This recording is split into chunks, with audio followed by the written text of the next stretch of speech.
Todas e todos e todes. Nesse momento, nós teremos a apresentação de um vídeo.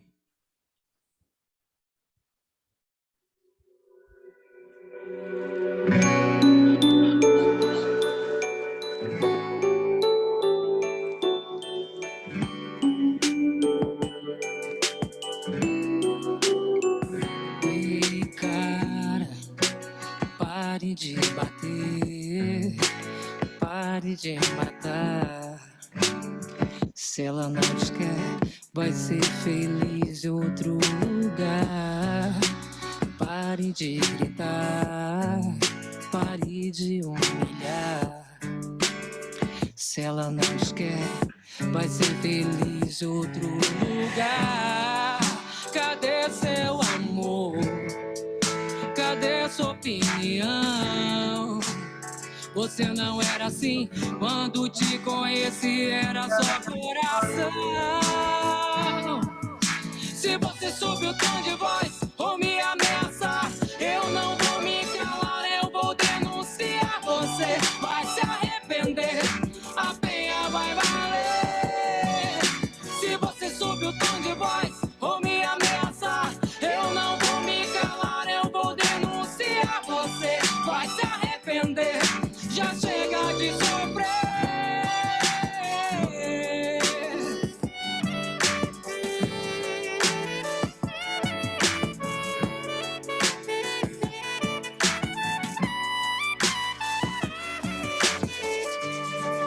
Cadê seu amor?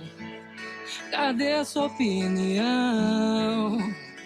Você não era assim, quando te conheci era só coração.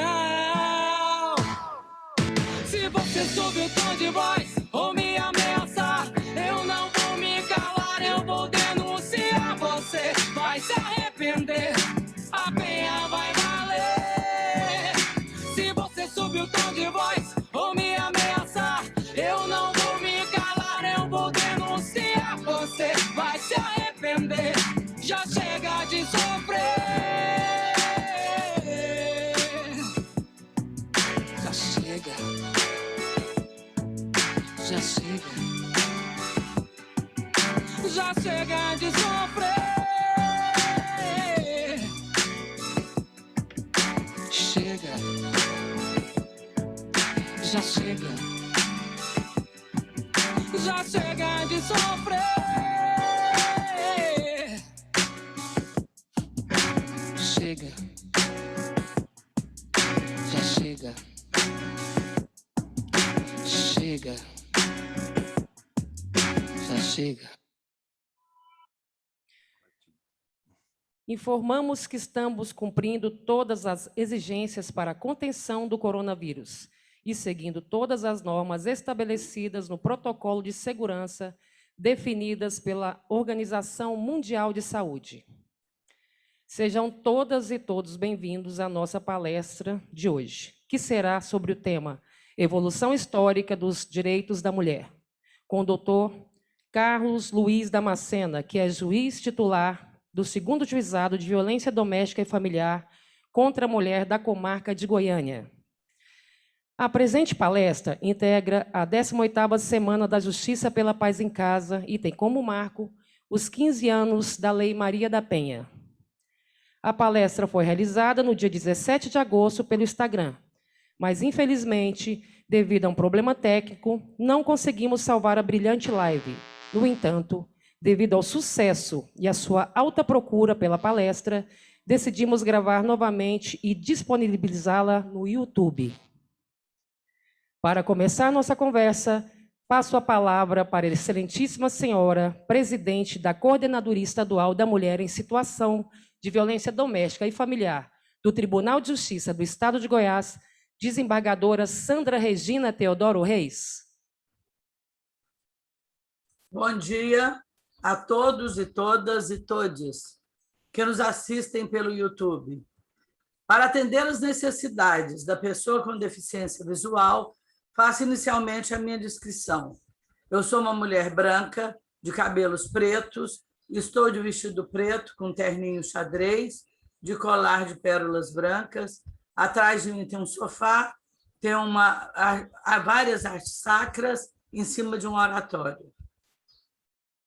A Semana da Justiça pela Paz em Casa tem como objetivo de dar efetividade à Lei Maria da Penha e atuar em suas frentes e ações.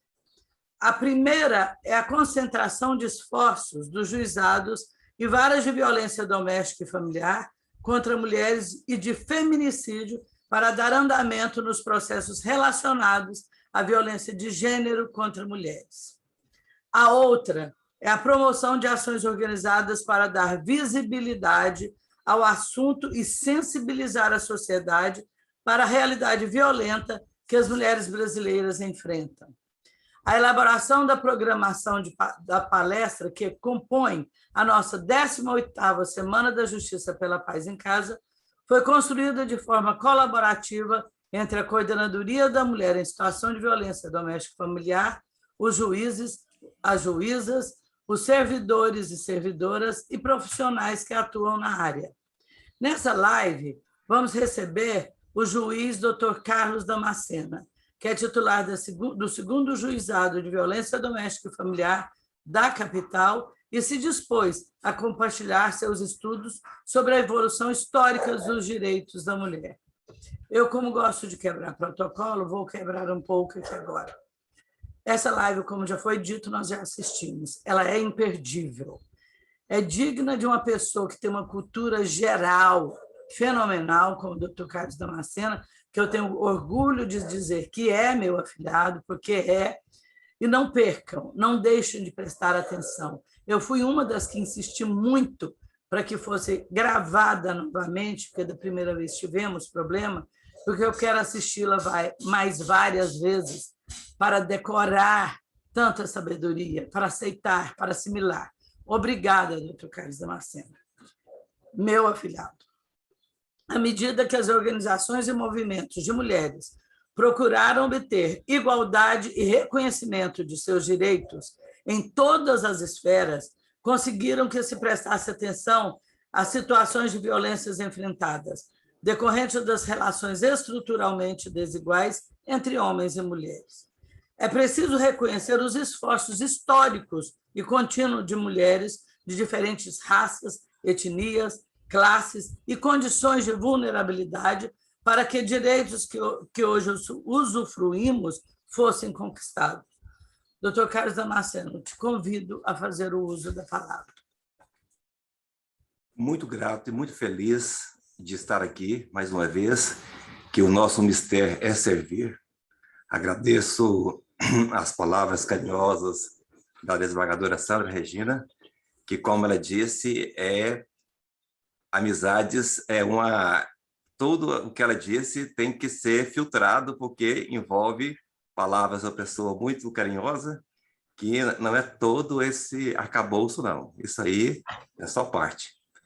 Gostaria de dizer-lhes que a evolução histórica dos direitos da mulher passa, antes de tudo, pela abordagem da evolução dos direitos humanos.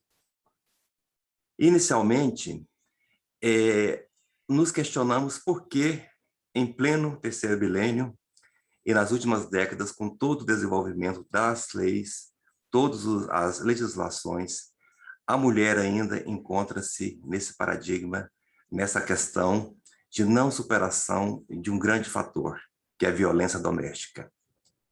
Ora, o doce lar transformou-se em violento lar. Isto deve-se também a uma questão totalmente afeta ao papel que a mulher sempre desempenhou e foi vista perante os olhos da humanidade. Fazendo um retrospecto, na antiguidade, a mulher não passava de um ser insignificante e obscuro, incapaz de produzir direitos e obrigações. O próprio Platão, que é autor da obra A República, dizia que os homens covardes e injustos nesta vida seriam condenados, em caso de uma segunda existência, a nascerem como mulheres. Em raras sociedades como a egípcia, a mulher tinha alguns direitos que podemos destacar como o direito ao patrimônio, ao divórcio e, em alguns casos raríssimos, como foi da rainha faraó Hatshepsut, que teria governado o Egito no 15º século antes de Cristo. Essa mulher foi uma pessoa fenomenal, de um grande poder e muita sabedoria, que teria por mais de 2 décadas governado o Egito como tutora de seu sobrinho, Tutamés III, uma vez que, quando morrera o então faraó Tutamés II, ele era criança. Só que sempre a mulher teve que se adaptar, teve que se reinventar para ocupar os cargos. Ela, na época, teve que usar uma barba postiça, que era o símbolo dos faraós, porque como mulher não seria respeitada. Tanto o Oriente como o Oriente destratou a mulher, não deu oportunidades. Na China, na época dos mandarins, a mulher da alta classe era tida como uma boneca, e a mulher da classe baixa, uma mula, um animal de carga. Na época, as mulheres que eram amantes dos imperadores chineses tinham que submeter-se a uma grande tortura que era o tipo pés de lótus, onde os pés da mulher eram enfaixados e posteriormente colocados em sapatos de ferro. Posteriormente, na Roma Antiga, a mulher para o marido não passava de um ser relativamente capaz. O homem romano, com relação à mulher, a tratava como filha. Posteriormente, na Idade Média, o machismo, impregnado pelas doutrinas da Igreja, chegou a pontos absurdos, como o de 1431, onde Joana d'Arc foi queimada na fogueira, pelo simples fato de, ao receber vozes, a qual ela imaginava ser de São Miguel e Santa Margarida, que evocavam a salvar a França e apoiar o rei Carlos VII na Guerra dos 100 Anos. Posteriormente, apareceu paulatinamente algumas mulheres que começaram a destacar-se, como Cristina de Pisano, que teria sido a primeira mulher a ser escritora e a viver de seu trabalho. Subsequentemente, houve grandes mulheres, como, por exemplo, Elizabeth Tudor, rainha da Inglaterra, que teria, em 1588, findado com o domínio da Espanha e dos espanhóis na Europa. Toda essa evolução foi de uma maneira paulatina e sofrida. A filha de Eva, durante todo esse período, subiu morros, desceu ladeiras. Como no samba de Martinho da Vila, você não passa de uma mulher. Ser insignificante. Nos anos 70, onde se buscava vários alcances e várias conquistas, ainda assim a mulher era tida como objeto de críticas, porque se ela tivesse um pequeno deslize, ela era pecadora. Ou ela morria, ou ela teria que tornar-se prostituta. Exemplos destes, havia vários crimes onde o homem evocava como legítima defesa a defesa da honra. Casos na imprensa, muitos marcantes foram Cláudia Lessing Rodrigues, Ângela Diniz e Helena de Gramont. O famoso caso do Dock Street, o amante de Ângela Diniz, que teria sido, inclusive, inocentado no primeiro julgamento, porque Ângela teria tido má conduta. Sempre a má conduta é a morte para as mulheres. Assim o era também na literatura. Flaubert teria dado um copo de arsênico para Emma Bovary. Luísa, personagem de O Primo Basílio de Eça de Queiroz, teria recebido como morte uma febre tifoide. Helena de Machado de Assis, por ser bastarda, teria morrido logo após receber um chuvisco. Mesmo na modernidade, de Adorim, de Grande Sertão Veredas, de Graciliano Ramos, teria, para ser respeitada, ter se travestido de mulher. Sempre, sempre. Aí o que ocorreu? Ocorreu que, após toda essa questão, a evolução dos direitos da mulher veio concomitantemente sendo admitida com as cartas constitucionais, com a constitucionalização e posterior codificação dos direitos do homem. Por ocasião da Revolução Francesa, em 1789, foram reconhecidas às mulheres somente o direito de ter o ensino primário, o que nos remetemos agora ao que está acontecendo em Cabul, no Afeganistão, onde o simples direito de uma mulher, de acordo com os vencedores da guerrilha, é de conceder-lhes o mínimo, que é o ensino primário. Isso já estava também na Revolução Francesa. Muito embora, um ano antes, em 1838, o filósofo Condorcet houvera admitido que a mulher, sim, era capaz de trabalhos intelectuais. Após a Revolução Francesa, a primeira Constituição dos Direitos do Homem e do Cidadão, de 1993, retirou a cidadania da mulher e somente permitiu que a mulher trabalhasse fora, ou no manuseio do bicho da seda, ou nas manufaturas do tabaco. Posteriormente, nas revoluções americana e russa, houve a codificação e, no século XIX, em meados do século XIX, o surgimento das famosas sufraguetes, que queriam mais ou menos simplesmente a redução da jornada de trabalho e o direito ao voto. Mesmo no início do século XX, 1900, a luta que as mulheres empreenderam somente conquistaram a jornada de trabalho de 10 horas sem que houvesse, assim mesmo, o direito ao repouso dominical. Posteriormente, nas constituições socialistas engendradas na Revolução Mexicana de 1917 e a russa também de 1918, as mulheres passaram a ter direitos como cidadã. Mas no regime soviético, a mulher tinha o direito de ir à fábrica 8 horas. Quando voltava, tinha jornada dupla como doméstica na casa. Isso foi paulatinamente adquirindo direitos através da evolução dos direitos humanos. De acordo com Lia Hunt, professora de História Moderna da Europa, a invenção dos direitos humanos esteve ligada ao senso de camaradagem, compaixão para com o próximo diante de sentimentos como tortura, seja tortura física ou psicológica, que teria dado ao ser humano a sensação de que o próximo sofreria como nós próprios. Um caso claro que houve foi o caso Calas, na França pré-revolucionária. Calas era um protestante que havia sido acusado de um crime e, pelo simples fato de ser protestante em uma França católica, fora condenada à morte por tortura em um mecanismo que se chamava roda, onde vários de seus membros eram decepados.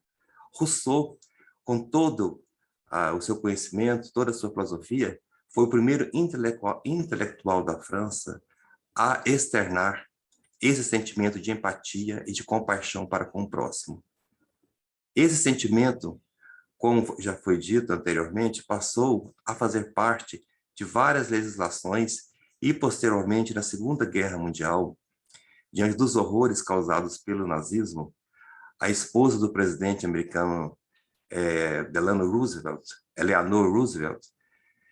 opinou pela criação da Comissão dos Direitos Humanos da ONU, para que os horrores do nazismo e a banalização do mal não mais ocorressem. Posteriormente, a carta que havia codificado, sido objeto já na Revolução Francesa e posteriormente nas constituições que eu já havia dito anteriormente, foram objetos da Declaração Universal dos Direitos do Homem de 1948. E, posteriormente, nas cartas do Pacto de San José da Costa Rica, de 1969, que foi adotado pelos países sul-americanos em face do recrudescimento das ditaduras militares no Cone Sul, notadamente no Brasil, Argentina, Chile e Uruguai. Mas voltemos também ao Brasil. Como teria sido o Brasil? O Brasil, a colonização se fez sob o corpo da mulher, a mulher índia. Os portugueses aqui chegavam, utilizavam em seu corpo e deixavam os mamelucos. Principalmente nessa época, a figura emblemática de Catarina, mulher de Caramuru, que teria casado com a mesma e teria sido a sua descendência a mãe de toda a elite imperial do Brasil, porque foram essas pessoas que foram os descendentes que povoaram o Brasil. Havia uma total discriminação da mulher em Portugal, país altamente patriarcal. Inclusive, havia um alvará de 1750 que impedia que as mulheres saíssem do Brasil, a não ser que tivessem autorização do rei ou fossem acompanhadas de volta de seu marido. O capitão que transportasse uma mulher sem essas autorizações teria a pena de multa de 2.000 cruzados, que seria paga da cadeia. Posteriormente, com a chegada da família real portuguesa, em março de 1808, como bem retratou Debré, pintor francês, a vida das mulheres brasileiras limitavam-se a decorar orações, a fazer contas mentalmente aritméticas e ao trabalho de agulha, sendo que o trabalho escravo era feito por mulheres escravas. Nesse período, ocorreu uma grande felicidade para o Brasil, que foi o casamento de Dom Pedro I com a arquiduquesa da Áustria, Dona Maria Leopoldina. Essa mulher, com todo o seu perfil de uma Habsburgo, uma das famílias mais importantes da Europa, dinastias mais importantes, teria sido a patriarca, juntamente com José de Bonifácio, a paladina da independência do Brasil. Porque, embora a Declaração da Independência tenha sido dada por Dom Pedro I ao 7 de setembro, já no dia 13 de agosto do mesmo ano, o Conselho de Estado estava sob sua regência, porque Dom Pedro I havia ido para a capitania de São Paulo resolver problemas referentes a apoio ou não ao processo de independência. Ainda no dia 2 de setembro, Dona Leopoldina, reunindo-se com o Conselho, teria feito o decreto de independência do Brasil. Para sua infelicidade, com a volta de São Paulo, teria vindo Dom Pedro com a Marquesa de Santos e teria lhe causado vários problemas conjugais e teria sido a causa, inclusive psicológica, de sua prematura morte.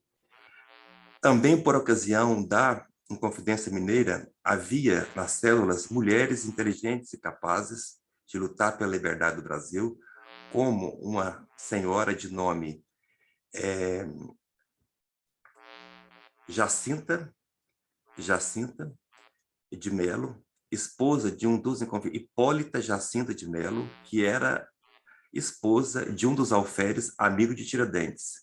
A fazenda dessa senhora ficava na Estrada do Ouro, atualmente chamada Estrada Real, que descia para Paraty, Rio de Janeiro, para escoar o ouro das minas. Com o sucesso da Inconfidência Mineira, foram várias pessoas presas e seu marido quis que ela escrevesse uma carta para delatar os inconfidentes, coisa que ela não fez. Jogou todos os documentos escritos no fogo e, após ter sido, por parte do rei, confiscados seus bens, escreveu, peticionou para o ministro Ultramarino de Portugal, mencionando que os bens que estavam na sua posse haviam sido adquiridos por herança de seu pai e, como tal, não poderiam ser objetos de arresto por parte do governo português, o que ela teria obtido.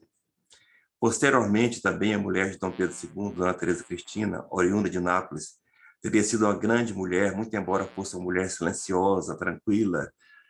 Dona Teresa Cristina era a arqueóloga. Podemos dizer que teria sido como uma Indiana Jones. Por quê?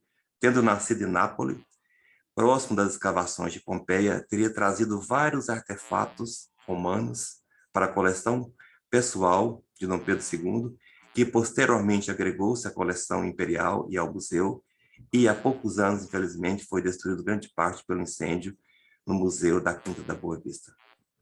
Posteriormente, sua filha, Dona Isabel de Orleans e Bragança, escreveu uma das páginas mais bonitas da história do Brasil. Durante suas regências, nos anos 1870, teria dado início ao processo da criação das leis anti-escravidão, notadamente as leis do ventre livre, a lei do sexagenário, e culminara em 13 de maio de 1878 com a Lei Áurea. Alguns dizem que ela teria sido inábil pelo simples fato de ser mulher.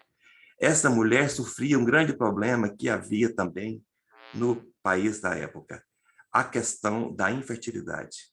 Dona Isabel somente engravidara 11 anos após o seu casamento, o que era objeto de chacota e desprezo por parte da sociedade, que dizia, se ela não era capaz de gerar filhos, quisera ser imperatriz do Brasil, trazer consigo o poder. Felizmente, essa mulher teve 3 filhos, e varões, inclusive, e teria superado essa questão. Posteriormente, já adentrando ao século XX, a mulher brasileira teria, de várias maneiras, tentado contornar toda essa situação, não teria tido direito ao voto na República Velha, somente obtendo em 1934, por ocasião do Estado Novo do governo Vargas. A grande pessoa que teria ajudado em todo esse processo foi Berta Lutz, filha daquele cientista Adolfo Lutz, que teria lutado bastante para o voto feminino das brasileiras. A própria Berta Lutz teria participado, em 1945, da criação da ONU, em Nova York. No contexto mundial, o que ocorrera? Estranhamente, as mulheres na França e na Itália somente tiveram direito de voto em 1946, logo após a Segunda Guerra Mundial. Estranhamente, na Suíça, somente em 1971, a mulher teria votado. Um caso emblemático que nos chama a atenção da correlação entre os direitos humanos e a codificação das cartas da ONU, da OEA, é o caso da farmacêutica Maria da Penha Maia, que fora vítima de uma tentativa de homicídio nos inícios dos anos 80.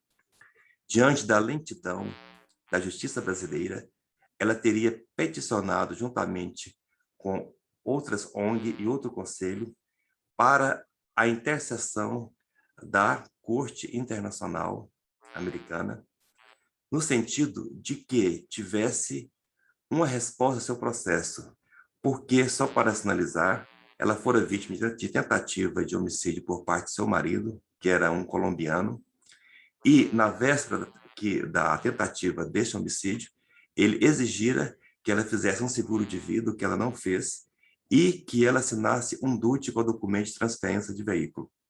Ele teria forjado um assalto e teria dado tiros de espingarda que a tornaram paraplégica.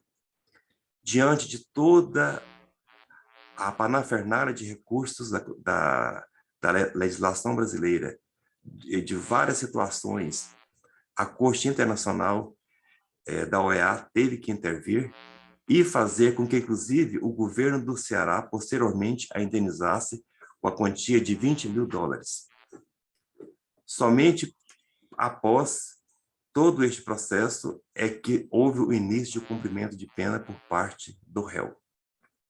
Este crime foi emblemático, tanto que deu origem à nossa lei, né, a Lei Maria da Penha, e posteriormente acrescentaram-se a esse diploma vários outros agravantes, como o feminicídio, em 2015, e a nova regulação pelo Código Civil. No Brasil também foram várias conquistas da mulher, inicialmente em 1962, com o Estatuto da Mulher Casada, que a mulher deixou de ser relativamente incapaz, como assim constava no Código Civil de 1916. Também, em 1977, a mulher obtivera o direito do divórcio, que foi um grande passo nas suas conquistas. Mas por que, mesmo com todos esses avanços, por que essa violência, essa luta de gêneros? O que busca a mulher neste novo milênio? A mulher busca ser agente da história.